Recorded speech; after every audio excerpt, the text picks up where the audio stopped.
آپ نے انصار کو سیدنا انس بن مالک رضی اللہ عنہ کے گھر جمع فرمایا۔ مہاجرین کی تعداد 45 تھی۔ آپ مہاجرین اور انصار میں سے ایک ایک کو بلاتے گئے اور فرماتے گئے تم بھائی بھائی ہو۔ پھر ہوا یہ کہ یہ اخوت حقیقی اخوت سے بھی بڑھ گئی۔ اس موقع پر انصار نے جس فیاضی، ایثار اور میزبانی کا مظاہرہ کیا، انسانی تاریخ اس کی مثال پیش کرنے سے قاصر ہے۔ انصار نے مہاجر بھائیوں کی حیثیت مہمانوں کی نہ رہنے دی، بلکہ انہیں اپنی جائیداد اور کاروبار میں برابر کا حصے دار بنا لیا۔ اس طرح مہاجرین بہت جلد اپنے پیروں پر کھڑے ہو گئے۔ مہاجرین سے یہ انصار کی محبت ہی کا نتیجہ تھا کہ انہوں نے نبی صلی اللہ علیہ وسلم پر اپنے کھجوروں کے باغات پیش کیے کہ آپ ان باغات کو ان کے اور مہاجرین کے درمیان تقسیم کر دیں۔ آپ نے انکار فرمایا تو انصار نے مہاجرین سے کہا آپ لوگ کام کر دیا کریں، ہم پھلوں میں آپ لوگوں کو شریک کر لیں گے۔ آپ صلی اللہ علیہ وسلم نے اس تجویز کو پسند فرمایا۔ سیدنا سعد بن ربیع رضی اللہ عنہ بڑے مالدار انصاری تھے۔ انہوں نے اپنے مہاجر بھائی سیدنا عبد الرحمن بن عوف رضی اللہ عنہ سے کہا میرا مال آدھا آدھا تقسیم کر لو، میری 2 بیویاں ہیں، دیکھو جو تمہیں پسند ہو مجھے بتلا دو، میں اسے طلاق دے دیتا ہوں، عدت گزر جائے تو اس سے شادی کر لینا۔ یہ سن کر سیدنا عبد الرحمن بن عوف رضی اللہ عنہ نے فرمایا اللہ آپ کے اہل اور مال میں برکت دے، مجھے آپ بازار کا راستہ بتا دیں۔ انہوں نے بنو قینقاع کے بازار کا پتہ بتلا دیا۔ یہ بازار چلے گئے، محنت مزدوری کی، واپسی پر ان کے پاس کچھ فاضل پنیر اور گھی تھا۔ پھر تھوڑے ہی دن گزرے تھے کہ انہوں نے مال بھی کمایا اور ایک انصاری عورت سے شادی بھی کی۔ مدینے میں مسلمانوں کے علاوہ 2 اور جماعتیں بھی تھیں۔ یہ دونوں جماعتیں ہر لحاظ سے مسلمانوں سے مختلف تھیں۔ ان کا عقیدہ، دین، مصلحتیں، ضروریات، جذبات اور احساسات بالکل مسلمانوں کے خلاف تھے، اور یہ دونوں جماعتیں تھیں مشرکین اور یہود کی۔ چنانچہ نبی اکرم صلی اللہ علیہ وسلم نے ایک عہد و پیمان مسلمانوں کے مابین کرایا اور ایک دوسرا عہد و پیمان مسلمانوں اور مشرکین نیز مسلمانوں اور یہود کے درمیان کرایا، اور اس بارے میں ایک تحریر بھی لکھی گئی جس کے خاص خاص نکات یہ ہیں۔ نمبر 1، قریش اور یثرب کے مومنین و مسلمین اور ان کے ماتحت ہو کر ان کے ساتھ ملنے والے اور جہاد کرنے والے بقیہ لوگوں سے الگ ایک امت ہیں۔ نمبر 2، ان کی دیت کی ادائیگی اور قیدی کی رہائی اہل ایمان کے درمیان سابق دستور کے مطابق ہوگی، اور یہ فدیے اور دیت میں اہل ایمان کی مدد کریں گے۔ نمبر 3، یہ لوگ مفسد، ظالم اور باغی کے خلاف ایک ہاتھ ہو کر اٹھیں گے، چاہے وہ ان کی اپنی اولاد ہی کیوں نہ ہو۔ نمبر 4، کوئی مومن کسی مومن کو کافر کے بدلے قتل نہیں کرے گا اور نہ کسی مومن کے خلاف کسی کافر کی مدد کرے گا۔ نمبر 5، اللہ کا ذمہ ایک ہے، لہذا ایک معمولی آدمی کا دیا ہوا ذمہ بھی سارے مسلمانوں پر لاگو ہوگا۔ نمبر 6، جو یہود مسلمانوں کے پیروکار ہو جائیں ان کی مدد کی جائے گی اور وہ دوسرے مسلمانوں کی طرح ہوں گے۔ نمبر 7، مسلمانوں کی صلح ایک ہوگی۔ نمبر 8، جو کسی مومن کو قصدن قتل کر دے اس سے قصاص لیا جائے گا، سوائے اس صورت کے کہ مقتول کے ولی راضی ہو جائیں، اور اہل ایمان پر ضروری ہے کہ سب قاتل کے خلاف اٹھ کھڑے ہوں۔ نمبر 9، کسی مومن کے لیے حلال نہیں کہ کسی ہنگامہ برپا کرنے والے یا بدعتی کی مدد کرے یا اسے ٹھکانہ مہیا کرے۔ نمبر 10، ان کے درمیان کسی بات میں اختلاف ہو تو اسے اللہ اور اس کے رسول کی طرف لوٹایا جائے گا۔ اس عہد و پیمان کے علاوہ نبی اکرم صلی اللہ علیہ وسلم نے مختلف اوقات اور موقعوں پر مسلمانوں سے اسلامی اخوت کا حق بھی بیان فرمایا۔ انہیں آپس میں تعاون، مدد، اتحاد و یگانگت، غم گساری اور خبر گیری کی ترغیب دی، یہاں تک کہ یہ اخوت تاریخ کی انتہائی بلندیوں تک پہنچ گئی۔ باقی رہے مشرکین تو ان کا معاملہ اور تھا۔ ان کی اکثریت اپنے سرداروں اور بڑوں سمیت مسلمان ہو چکی تھی، اور ان میں اتنی سخت نہیں تھی کہ مسلمانوں کے مقابلے میں کھڑے ہو سکیں، لہٰذا ان سے نبی اکرم صلی اللہ علیہ وسلم نے یہ عہد لیا کہ کوئی مشرک قریش کی جان و مال کو پناہ نہیں دے گا اور نہ کسی مومن کے آگے اس کی حفاظت کے لیے رکاوٹ بنے گا۔ اس عہد کے بعد ان کی طرف سے کوئی اندیشہ نہ رہا۔ باقی رہے یہود، تو ان کے ساتھ نبی اکرم صلی اللہ علیہ وسلم نے جو معاہدہ کیا اس کے خاص نکات یہ ہیں۔ نمبر 1، یہود مسلمانوں کے ساتھ ایک امت ہوں گے، ان کے لیے ان کا دین اور مسلمانوں کے لیے مسلمانوں کا دین ہوگا، ان کے ذمے ان کا خرچ ہوگا اور مسلمانوں کے ذمے مسلمانوں کا خرچ ہوگا۔ نمبر 2، جو طاقت اس معاہدے کے کسی بھی فریق سے جنگ کرے گی یا یثرب پر حملہ کرے گی، سب آپس میں اس کے خلاف تعاون کریں گے اور ہر ایک اپنی جانب کا دفاع کرے گا۔ نمبر 3، اس معاہدے کے شرکاء کے درمیان خیر خواہی، خیر اندیشی اور نیکوکاری کے تعلقات ہوں گے، گناہ کے نہیں۔ نمبر 4، آدمی اپنے حلیف کے جرم میں نہیں پکڑا جائے گا۔ نمبر 5، مظلوم کی مدد کی جائے گی۔ نمبر 6، جب تک جنگ برپا رہے گی یہود بھی مسلمانوں کے ساتھ خرچ برداشت کریں گے۔ نمبر 7، اس معاہدے کے شرکاء پر یثرب میں ہنگامہ آرائی اور کشت و خون حرام ہوگا۔ نمبر 8، اگر ان میں کوئی ہنگامہ یا جھگڑا برپا ہو جائے تو اس کا فیصلہ اللہ اور اس کے رسول کریں گے۔ نمبر 9، قریش اور ان کے مددگاروں کو پناہ نہیں دی جائے گی۔ نمبر 10، یہ معاہدہ کسی ظالم یا مجرم کے لیے آڑ نہیں بنے گا۔ اس معاہدے کی روح سے یثرب کے سارے باشندے مسلمان، مشرکین اور یہود ایک ہی وحدت کی لڑی میں پیرو دیے گئے۔ مدینہ اور اس کے اطراف کو ملا کر ایک آزاد اور خود مختار حکومت قائم ہو گئی۔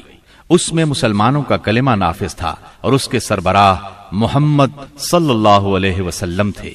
اس دوران 1 اور 2 ہجری میں کئی اہم واقعات پیش آئے، ان میں سے کچھ اس طرح ہیں۔ اسی دوران میں قبلے کی تبدیلی کا حکم آیا۔ مکہ مکرمہ سے ہجرت کر کے مدینہ منورہ آنے کے بعد 16 یا 17 ماہ تک مسلمان بیت المقدس کی طرف رخ کر کے نماز پڑھتے رہے۔ اب حکم آیا کہ خانہ کعبہ یعنی مسجد الحرام کی طرف منہ کر کے نماز ادا کی جائے۔ اسی سال میں رمضان المبارک کے روزے رکھنے اور زکوٰۃ ادا کرنے کے احکام نازل ہوئے۔ پھر عیدین کی نماز اور صدقۃ الفطر کا حکم دیا گیا۔ اسی سال میں پہلی عید الفطر اور پہلی عید الاضحیٰ پڑھی گئی۔ اسی سال نبی کریم صلی اللہ علیہ وسلم نے اپنی پیاری بیٹی سیدہ فاطمہ رضی اللہ عنہا کی شادی سیدنا علی رضی اللہ عنہ سے کی۔ سب سے بڑھ کر یہ کہ اسی سال میں مسلمانوں پر حکم الہی سے جہاد فرض کیا گیا اور مسلمانوں کو اپنے دفاع کا حق دیا گیا۔ مکہ معظمہ میں صرف تبلیغ کا حکم تھا، اب اپنے تحفظ میں تلوار اٹھانے کا حکم آ گیا۔ چنانچہ سریوں اور غزوات کا آغاز ہوا۔ جن جنگوں میں آپ نے کسی صحابی کو امیر لشکر بنا کر بھیجا وہ سریہ کہلاتی ہے، اور جن جنگی مارکوں میں آپ خود امیر لشکر ہوئے وہ غزوہ کہلاتے ہیں۔ تاریخ اسلام میں غزوات کی تعداد 21 سے لے کر 27 تک بیان کی جاتی ہے، جبکہ سریوں کی تعداد اس سے کہیں زیادہ ہے۔ اس سال کے دوران کئی غزوات ہوئے، لیکن سب سے مشہور غزوہ بدر ہے۔ نبی کریم صلی اللہ علیہ وسلم جب ہجرت کر کے مدینہ منورہ پہنچے تو ان دنوں مدینے میں ایک نہایت دولت مند اور با اثر شخص عبداللہ بن ابی تھا۔ ہجرت سے پہلے انصار میں اس کا بہت اثر و رسوخ تھا۔ انصار اسے اپنا سردار بنانے والے تھے، بلکہ اس کی تاج پوشی کے لیے ایک تاج بنوا لیا گیا تھا۔ اسی دوران میں آپ صلی اللہ علیہ وسلم ہجرت کر کے مدینہ پہنچے اور انصار کے دونوں قبائل نے آپ کے ہاتھ پر بیعت کر لی، اور میثاق مدینہ کے ذریعے سے یہودیوں نے بھی آپ کی قیادت کو تسلیم کر لیا۔ اس سے عبداللہ بن ابی کی سرداری کے منصوبے دھرے کے دھرے رہ گئے۔ اس بنا پر اس نے آپ کی مخالفت پر کمر باندھ لی۔ ادھر مشرکین مکہ جو اسلام، مسلمانوں اور رسول اللہ صلی اللہ علیہ وسلم کی دشمنی میں جل بھن رہے تھے، انہوں نے عبداللہ بن ابی کو ایک دھمکی آمیز خط تحریر کیا۔ اس خط میں انہوں نے 2 ٹوک الفاظ میں لکھا: آپ لوگوں نے ہمارے صاحب کو پناہ دے رکھی ہے، اس لیے ہم اللہ کی قسم کھا کر کہتے ہیں یا تو آپ لوگ اس سے لڑائی کریں یا اسے نکال دیں، یا پھر ہم اپنی پوری جمعیت کے ساتھ آپ لوگوں پر چڑھائی کر کے آپ کے سارے جنگجوؤں کو قتل کر دیں گے اور آپ کی عورتوں کی حرمت پامال کر دیں گے۔ جب یہ خط عبداللہ بن ابی اور اس کے ساتھیوں کو ملا تو وہ رسول اللہ صلی اللہ علیہ وسلم سے جنگ کے لیے تیار ہو گئے۔ نبی اکرم صلی اللہ علیہ وسلم کو اس کی خبر ہوئی تو آپ ان کے پاس تشریف لے گئے اور فرمایا، قریش کی دھمکی تم لوگوں پر بہت گہرا اثر کر گئی ہے۔ تم خود اپنے آپ کو جتنا نقصان پہنچا دینا چاہتے ہو، قریش تمہیں اس سے زیادہ نقصان نہیں پہنچا سکتے۔ تم اپنے بیٹوں اور بھائیوں سے خود ہی لڑنا چاہتے ہو۔ نبی اکرم صلی اللہ علیہ وسلم کی یہ بات سن کر لوگ بکھر گئے۔ اس وقت تو عبداللہ بن ابی جنگ کے ارادے سے باز آ گیا، کیونکہ اس کے ساتھی ڈھیلے پڑ گئے تھے یا بات ان کی سمجھ میں آ گئی تھی، لیکن حقیقت میں قریش کے ساتھ اس کے تعلقات خفیہ طور پر قائم رہے، کیونکہ مسلمانوں اور مشرکین کے درمیان شر اور فساد کا کوئی موقع وہ ہاتھ سے جانے نہیں دینا چاہتا تھا۔ پھر اس نے اپنے ساتھ یہود کو بھی ملا رکھا تھا تاکہ اس معاملے میں ان سے بھی مدد حاصل کرے، لیکن وہ تو نبی صلی اللہ علیہ وسلم کی حکمت تھی جو رہ رہ کر شر و فساد کی آگ کو بجھا دیتی تھی۔ مسلمانوں کی ہجرت اور مدینے میں ان کی کامیابی سے کفار مکہ بہت تل ملا رہے تھے اور مدینے پر چڑھائی کے بہانے ڈھونڈ رہے تھے۔ رسول اللہ صلی اللہ علیہ وسلم کے بڑھتے ہوئے اقتدار اور اسلام کی اشاعت نے مکہ میں ابو جہل اور ابو سفیان کو سخت بے چین کر دیا تھا۔ یہی کیفیت مدینے میں عبداللہ بن ابی کی تھی۔ اس نے قریش کے حوصلے بڑھائے اور انہیں یقین دہانی کرائی کہ اگر تم نے مدینے پر دھاوا بولا تو یہودی تمہارا ساتھ دیں گے۔ مسلمان جب سے مدینہ آئے تھے خطرات بڑھتے جا رہے تھے اور ان کے سروں پر منڈلا رہے تھے۔ یہی وجہ تھی کہ مسلمانوں نے راتوں کو جاگ جاگ کر مدینے کا پہرا دیا۔ ادھر قریش نے مدینے کو تباہ و برباد کرنے کا ارادہ کر لیا۔ اس غرض کے لیے انہوں نے کئی قبائل کو اپنا ہم نوا بنا لیا۔ چنانچہ جب نبی صلی اللہ علیہ وسلم کو خبر ہوئی تو آپ نے دو تدابیر اختیار کی۔ پہلی یہ کہ قریش کی شامی تجارت بند کر دی جائے تاکہ وہ مجبور ہو کر مدینے پر حملہ آور ہونے کا ارادہ ترک کر دیں۔ دوسرے یہ کہ مدینے کے آس پاس کے قبیلوں سے امن و امان کا معاہدہ کیا جائے تاکہ قریش جنگ مسلط کریں تو انہیں غیر جانبدار رکھا جا سکے۔ جب اللہ تعالی کی طرف سے جہاد اور قتال کی اجازت دی گئی تو رسول اللہ صلی اللہ علیہ وسلم نے کئی ایک سرایہ بھیجے اور غزوات میں حصہ لیا۔ ان کی مختصر تفصیل کچھ یوں ہے۔ اس سلسلے میں پہلا سریہ جو رسول اللہ صلی اللہ علیہ وسلم نے بھیجا وہ سریہ سیف البحر کہلاتا ہے۔ اسے آپ نے رمضان یکم ہجری بمطابق مارچ 623 عیسوی میں بھیجا اور اپنے چچا سیدنا حمزہ بن عبد المطلب رضی اللہ عنہ کو اس سریے کا امیر بنایا اور 30 مہاجرین کو ان کے زیر کمان شام سے آنے والے ایک قریشی قافلے کا پتہ لگانے کے لیے روانہ فرمایا۔ اس قافلے میں 300 آدمی تھے جن میں ابو جہل بھی تھا۔ مسلمان عیس کے اطراف میں ساحل سمندر کے پاس پہنچے تو قافلے کا سامنا ہو گیا اور دونوں فریق جنگ کے لیے صف آرا ہو گئے۔ قریب تھا کہ جنگ ہو جاتی لیکن قبیلہ جوہینا کے سردار نے بیچ بچاؤ کرا دیا۔ دونوں فریق واپس چلے گئے۔ یہ اسلامی تاریخ کا پہلا سریہ اور پہلا فوجی عمل تھا۔ اس کا جھنڈا سفید تھا اور یہ اسلامی تاریخ کا پہلا جھنڈا تھا۔ اس کے علم بردار سیدنا ابو مرصد کناز بن حسین غنوی رضی اللہ عنہ تھے۔ اس کے بعد پے در پے سریے روانہ کیے گئے۔ چنانچہ شوال یکم ہجری میں سیدنا عبیدہ بن حارث رضی اللہ عنہ کو 60 مہاجرین کے ساتھ بطن رابغ کی وادی میں بھیجا گیا۔ وہاں ابو سفیان سے سامنا ہوا جو 200 آدمیوں کے ساتھ تھا۔ دونوں طرف سے تیر چلے لیکن جنگ نہ ہوئی۔ پھر ذی قعد یکم ہجری میں سیدنا سعد بن ابی وقاص رضی اللہ عنہ کو 20 مہاجرین کے ساتھ خرار کی طرف بھیجا گیا جو کہ جوفا کے قریب ایک مقام ہے، لیکن ان کا کسی سے سامنا نہ ہوا۔ اس کے بعد سفر 2 ہجری میں 70 مہاجرین کے ساتھ رسول اللہ صلی اللہ علیہ وسلم خود نکلے اور ابوا یا ودان تشریف لے گئے۔ مہم کا مقصد قریش کے ایک قافلے کی راہ روکنا تھا لیکن کسی سے سامنا نہ ہوا۔ یہ پہلی مہم تھی جس میں رسول اللہ صلی اللہ علیہ وسلم بذات خود نکلے۔ اس کے بعد ربیع الاول 2 ہجری میں رسول اللہ صلی اللہ علیہ وسلم 200 صحابہ کے ساتھ روانہ ہوئے۔ مقصود قریش کا قافلہ تھا، جس میں امیہ بن خلف سمیت قریش کے 100 آدمی اور 2500 اونٹ تھے۔ آپ رضوہ کے اطراف میں مقام بوات تک تشریف لے گئے، لیکن کسی سے سامنا نہ ہوا۔ اسی مہینے میں کرز بن جابر فہری نے مشرکین کی ایک مختصر سی فوج کے ساتھ مدینہ کی چراگاہ پر چھاپا مارا اور کچھ مویشی ہانک کر لے گیا۔ رسول اللہ صلی اللہ علیہ وسلم نے 70 صحابہ کے ہمراہ اس کا تعاقب کیا اور بدر کے اطراف میں واقع وادی صفوان تک تشریف لے گئے، لیکن کرز نکل بھاگا۔ اسی واقعے کو بعض لوگ غزوہ بدر اولا بھی کہتے ہیں۔ اس کے بعد آپ جمادی الاولا یا جمادی الاخری 2 ہجری میں 150 یا 200 مہاجرین کے ساتھ ذوالعشیرہ تک تشریف لے گئے۔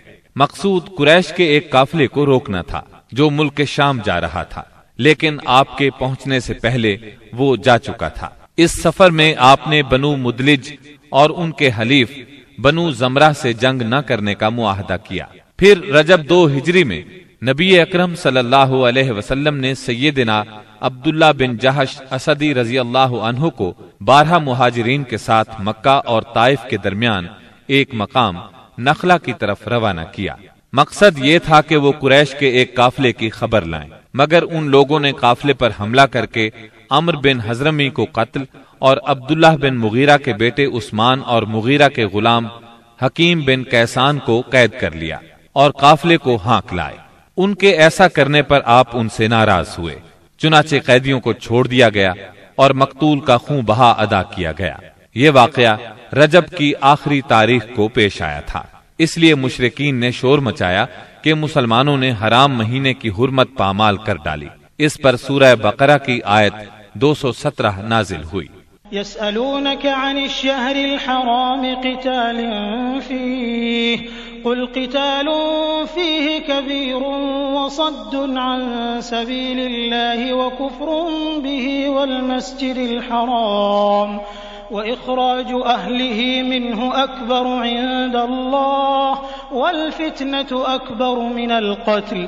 لوگ آپ سے حرام مہینے میں لڑائی کے بارے میں پوچھتے ہیں، آپ کہہ دیجئے اس میں جنگ کرنا بڑا گناہ ہے، اور اللہ کی راہ سے روکنا اور اس کے ساتھ کفر کرنا، مسجد حرام سے روکنا اور اس کے باشندوں کو وہاں سے نکالنا، یہ سب اللہ کے نزدیک اور زیادہ بڑا جرم ہے اور فتنہ قتل سے بڑھ کر ہے۔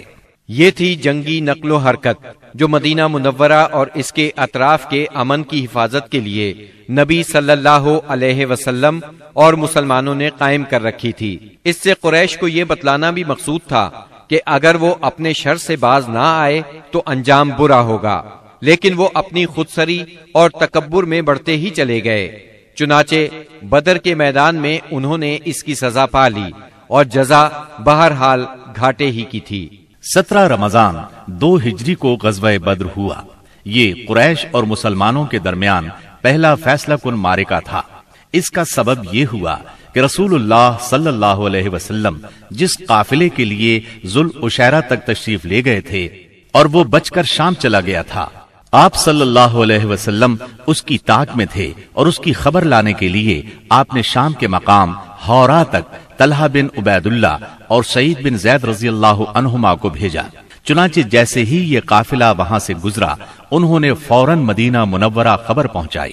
اس قافلے میں اہل مکہ کی بڑی دولت تھی، یعنی 1000 اونٹ جن پر کم از کم 262 کلو سونے کی مالیت کا سامان تھا، اور اس کی حفاظت کے لیے صرف 40 آدمی تھے۔ خبر ملتے ہی رسول اللہ صلی اللہ علیہ وسلم نے صحابہ کرام رضی اللہ عنہم کو نکلنے کی دعوت دی، تاہم نکلنا ضروری نہیں قرار دیا۔ چنانچہ اس دعوت پر 313، 314 یا 317 صحابہ نے لبیک کہا۔ ان میں 82 یا 83 یا پھر 86 مہاجرین تھے اور بقیہ انصار، اور پھر انصار میں سے 61 قبیلہ اوس سے تھے اور 170 قبیلہ خزرج سے تھے۔ انہوں نے مکمل تیاری بھی نہیں کی تھی۔